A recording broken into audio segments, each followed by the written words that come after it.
আমাৰ মহিলাসকলে অসমত ফুলৰ খেতি, মৌ পালন আদিৰ জৰিয়তে এক বিশাল কৃষি অৰ্থনীতিৰ ভেটি নিৰ্মাণ কৰিব পাৰে। আপোনালোকে জানে যে আমাৰ অসমত বৰ্তমান 3,30,000 মহিলা আত্মসহায়ক গোট আছে। এই মহিলা আত্মসহায়ক গোটত প্ৰতিটো আত্মসহায়ক গ্ৰুপত 10 গৰাকীকৈ উদ্যোগী মহিলা আছে। এই 30 লাখ মহিলাই নিজৰ ঘৰত যদি মৌ পালন আৰম্ভ কৰে, এই 30 লাখ মহিলাই নিজৰ ঘৰত যদি সামান্য বাৰী খেতি আৰম্ভ কৰে, এই 30 লাখ মহিলাই নিজৰ ঘৰত যদি গাহৰি, কুকুৰা, হাঁহৰ জৰিয়তে কণী উৎপাদন আদি আৰম্ভ কৰে, অসমত আমি কোনো খাদ্য সামগ্ৰী বাহিৰৰ পৰা আমদানি কৰিব নালাগিব। আৰু সেইবাবে এইবাৰ বাজেটত অসমৰ মহিলা আত্মসহায়ক গোটৰ 30 লাখ সদস্যক উদগনি জনাবৰ বাবে আমি এখন বিশেষ আৰ্থিক সাহায্যৰ আমি কথা বাজেটত উত্থাপন কৰিছো। আমি অসমৰ এই 30 লাখ মহিলা আত্মসহায়ক গোটৰ লগত জড়িত প্ৰত্যেকগৰাকী মহিলাক তেওঁলোকে যাতে এটা ক্ষুদ্ৰ উদ্যোগ, কৃষিভিত্তিক ব্যৱসায় আৰম্ভ কৰিব পাৰে, তাৰ বাবে প্ৰতিগৰাকী মহিলাকে আমি 10,000কৈ টকা দিয়াৰ বাবে আমি সিদ্ধান্ত গ্ৰহণ কৰিছো। এই আঁচনিৰ জৰিয়তে অসমৰ 30 লাখ মহিলা উপকৃত হ'ব।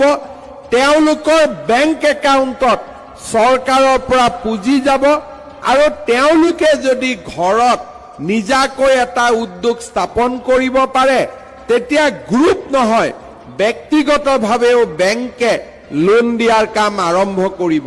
এই গোটেই কামখিনি আৰম্ভ কৰাৰ বাবে প্ৰথম পৰ্যায়ত আমি 10,000 টকাৰ সিড মানি প্ৰতিগৰাকী মহিলাৰ বাবে আমি আগবঢ়াই দিয়াৰ বাবে সিদ্ধান্ত লৈছো। তাৰ লগে লগে অসমৰ যুৱকসকলেও যাতে আত্মসংস্থাপনৰ পথ ল'ব পাৰে, তাৰ বাবে এইবাৰ বাজেটত আমাৰ যুৱকসকলৰ বাবেও আত্মসংস্থাপনৰ আমি এটা নতুন আঁচনি হাতত লৈছো।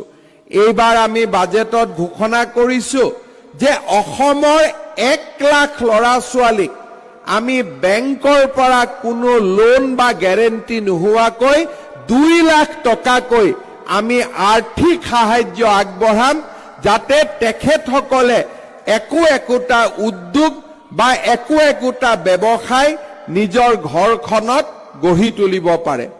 চৰকাৰী চাকৰিত স্বচ্ছতা অনাৰ পিছত এইবাৰ আমি অসমৰ যুৱক যুৱতীক বা অসমৰ আই মাতৃসকলক কৰ্মমুখী কৰি তোলাৰ বাবে বিস্তৃত আঁচনি আমি হাতত লৈছো।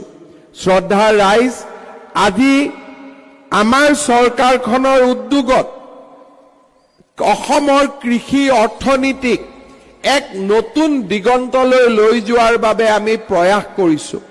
যোৱা বছৰটোত আপোনালোকে জানি ভাল পাব যে অসমৰ বহু উদ্যোগী যুৱকে কৃষিক নিজৰ জীৱনৰ সংস্থাপনৰ পথ হিচাপে আঁকোৱালি লৈছে। অসমৰ ৰঙা ধানেই হওক বা অসমৰ মৌ উদ্যোগৰ ৰপ্তানিয়ে হওক বা অসমৰ ভোট জলকীয়াই হওক, এনেধৰণে অসমৰ কৃষি অৰ্থনীতিক শক্তিশালী কৰিবৰ বাবে বহুতো স্বাৱলম্বী যুৱকে খেতিৰ পথাৰলৈ আৰু এবাৰ ওলাই আহিছে।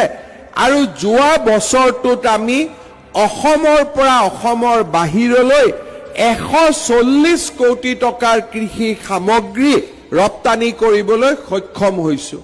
আমাৰ বহুতো যুৱকে কৃষিৰ জৰিয়তে জীৱিকাৰ সন্ধানৰ এক নতুন পথ মুকলি কৰিছে আৰু অসমৰ কৃষি অৰ্থনীতিত এক সচ্ছলতা লৈ আহিছে।